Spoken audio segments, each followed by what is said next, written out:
Hello, it's Anna Beckwith from Yara Consulting here.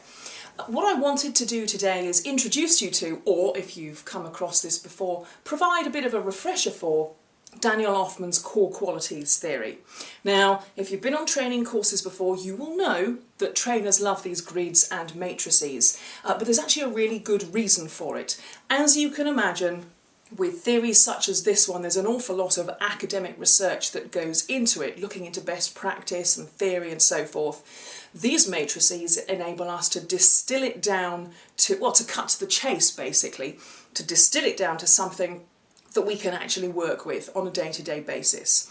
Now, I really like this particular theory of Daniel Ofman. I've used it a lot when I've been coaching people, when I've been working with people on their self-confidence and their self-esteem, and I found it incredibly useful myself, which is why I wanted to share it with you today.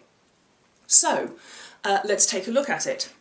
So here we have our matrix here. We start over here, Ofman says. We have core qualities. Now, everybody has core qualities, and these would be your strengths.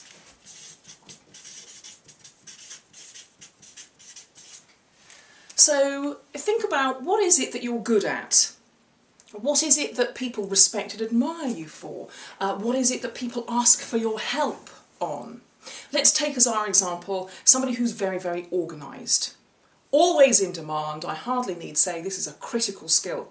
If you're not organised, you're just not going to get anything done. It's as stark as that. So we have somebody who's very, very meticulously organised. They have a plan, they always know where they're going, they always know what they're doing.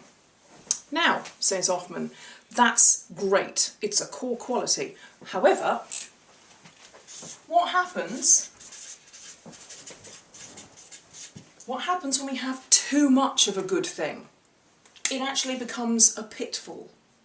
So what happens when somebody is perhaps a little bit too organised? Well, I'm sure we've all known people like that, perhaps in the workplace, who always have a plan. They know what they're doing. Oftentimes, if an emergency parachutes in from the outside, that person can become very flustered because it wasn't part of their plan. Perhaps when new creative ideas come up, they're the first person to say, no, we can't do that because we're doing this. It's not part of the plan. So what started out as a strength, too much of it can actually be a bad thing. The theory moves on. This person who's very, very organised needs to still remain organised, but learn a new skill. They need to develop.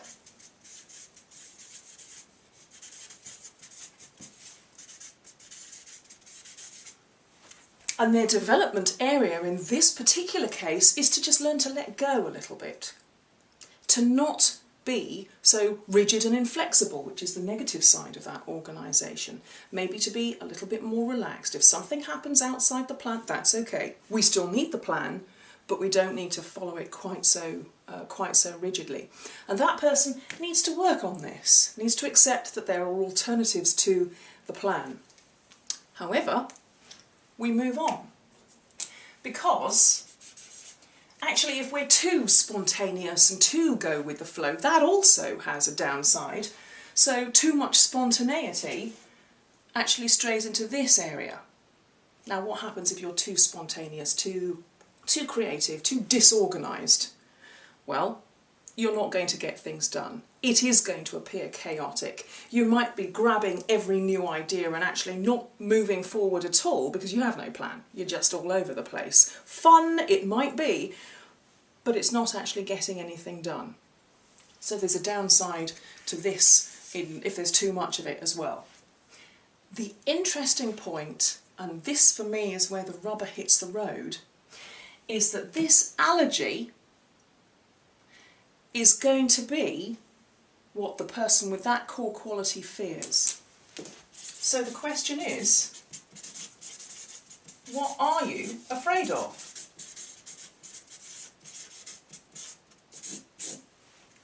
The person who's really, really organised is likely to fear chaos and disorganisation, likely to fear being seen as chaotic and disorganised. And here's the thing. That fear of chaos is actually likely psychologically to prevent them from developing the skills in that area that they actually do need. So hold that thought. What is it that you're afraid of, and how might it be holding you back? Now, just to prove that I'm not having a go at organised people, let's work through that example the other way round. Let's imagine that somebody has a core quality that is very creative and spontaneous. People go to them for new ideas, they go to them for inspiration perhaps. Too much, that person might be seen as chaotic and disorganised. The comer-up of ideas, but somebody who isn't able to follow through on any of them. And that's not a useful thing. That person needs to learn rather, to be more organised, to actually come up with the ideas, but to put them into action, to formulate the plan, perhaps with the help of the organised person. They need to be able to plan and be more organised. The fear for that creative and spontaneous person is being rigid, being inflexible, being boring, being dull. Because almost inevitably the person who is organised will see the creative, spontaneous person in negative terms. Oh, they're all over the place.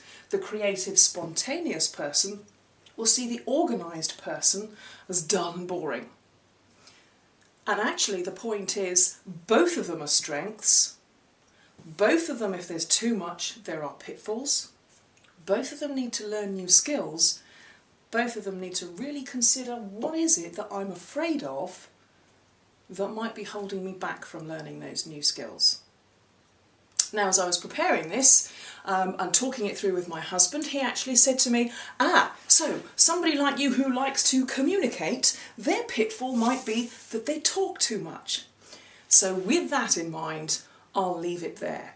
If you want any more information though, quick Google search Daniel Ofman's Core Qualities Theory.